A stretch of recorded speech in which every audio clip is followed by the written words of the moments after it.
Hi, I'm Bill O'Reilly. Thanks for watching us tonight. The truth about the riots in Baltimore, Part 2. That is the subject of this evening's Talking Points memo. Last night I opined the big loser in the Baltimore situation is the African-American community in that city and nationwide. That's because in order to succeed in America, you have to be competitive in the economic marketplace. And that message is not getting through to many Americans. Simply put, the government cannot provide prosperity. You have to make it happen. False promises from politicians are really damaging America.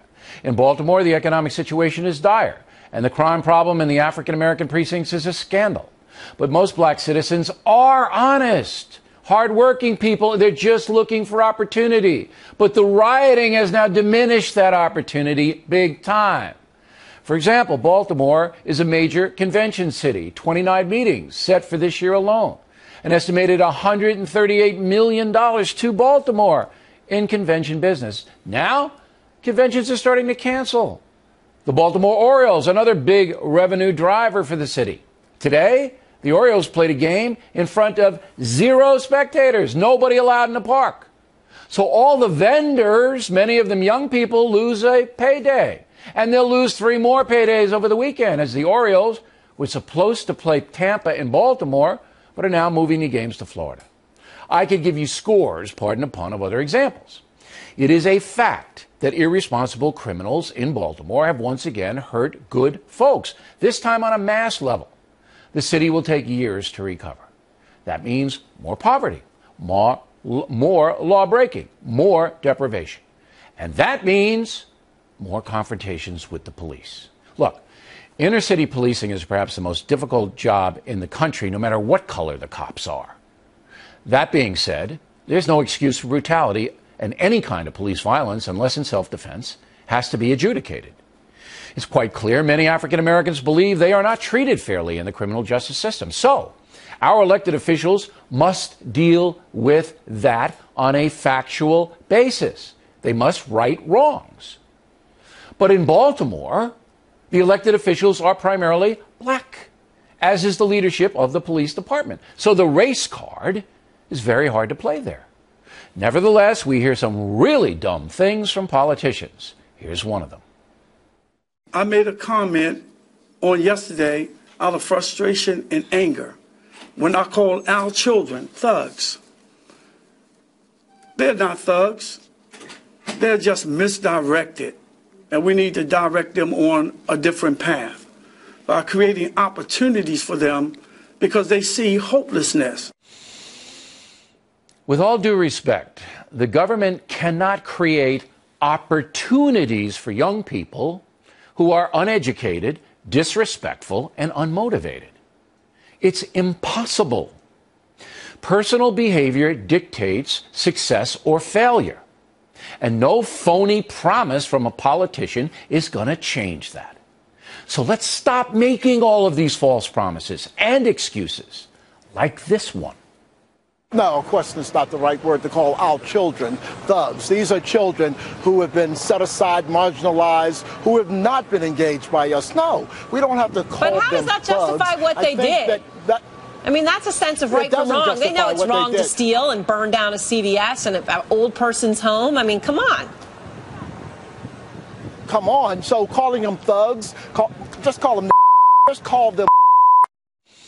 Very emotional statement by Councilman Stokes using the N-word. But again, if the children have been marginalized or misdirected in Baltimore, it is largely the fault of their parents, not the country and not the police.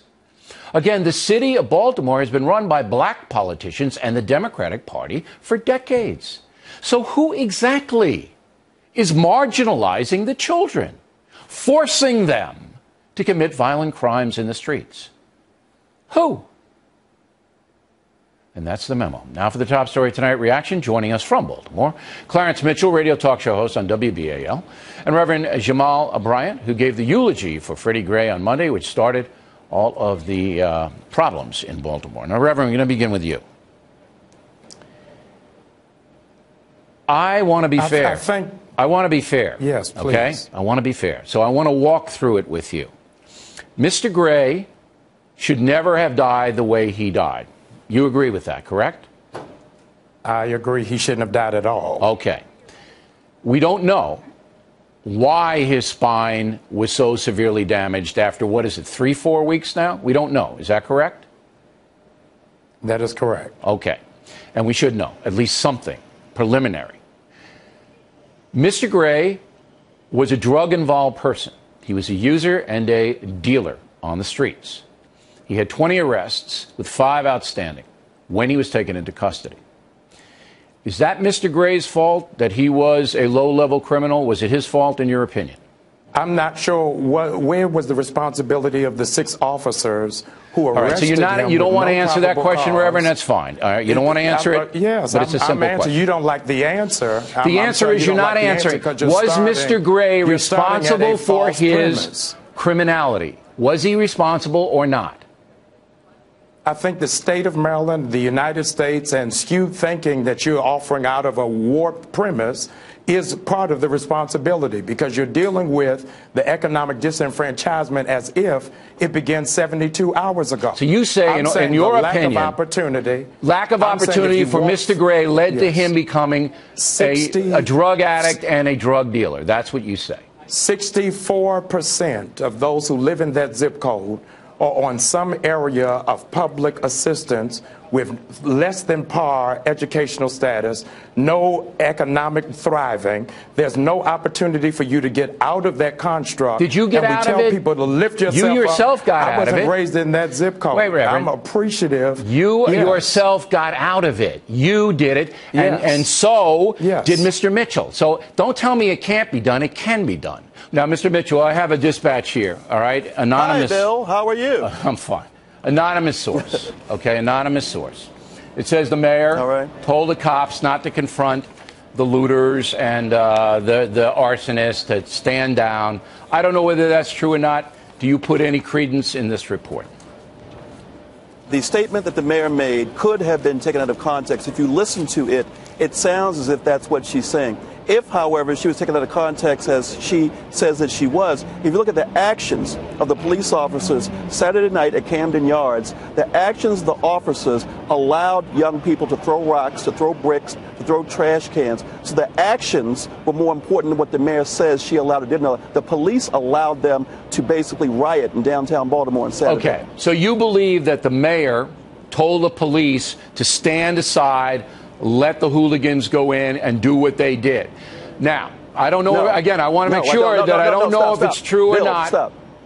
Go ahead. You don't, but you just put words in my mouth. I didn't say that. I said I think the mayor did that. I'm saying her words, if she is what she says, taken out of context, are irrelevant because the actions of the police and the department that night allowed people to break windows in, to cause damage, to beat up Orioles fans walking from the game. But here, the crux of the matter is, Mr. Mitchell, whether a direct order was given by the mayor to the police department of Baltimore to stand down and allow it to happen. One report says that is true. I don't know if it's true because this is an anonymous source, and we don't know. You'd have to ask the mayor. You have to ask the mayor. We can't ask the mayor. The mayor's not going to answer our questions. All right, so we'll put that into somebody in law enforcement in Baltimore said this. We don't know if it's true. Now let's go on to another issue. Sure. My thesis, as you just heard, is that the city of Baltimore has been set back decades. The economic deprivation will get worse now because of what happened in the riots this week. Do you agree or disagree with that?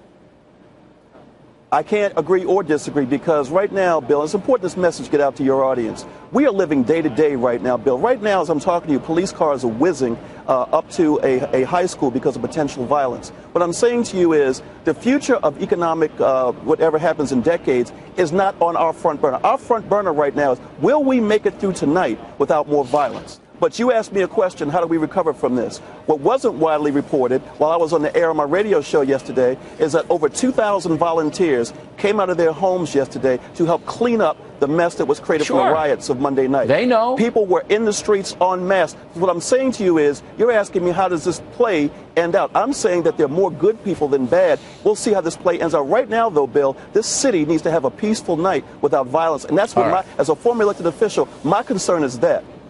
And I agree with you, but I'll tell you one more thing. There are more good people than bad people. But the bad people are overwhelming the good people. And the good people have to put an end to that themselves. Gentlemen, thanks very much. Well, my Thank you for family, just defining the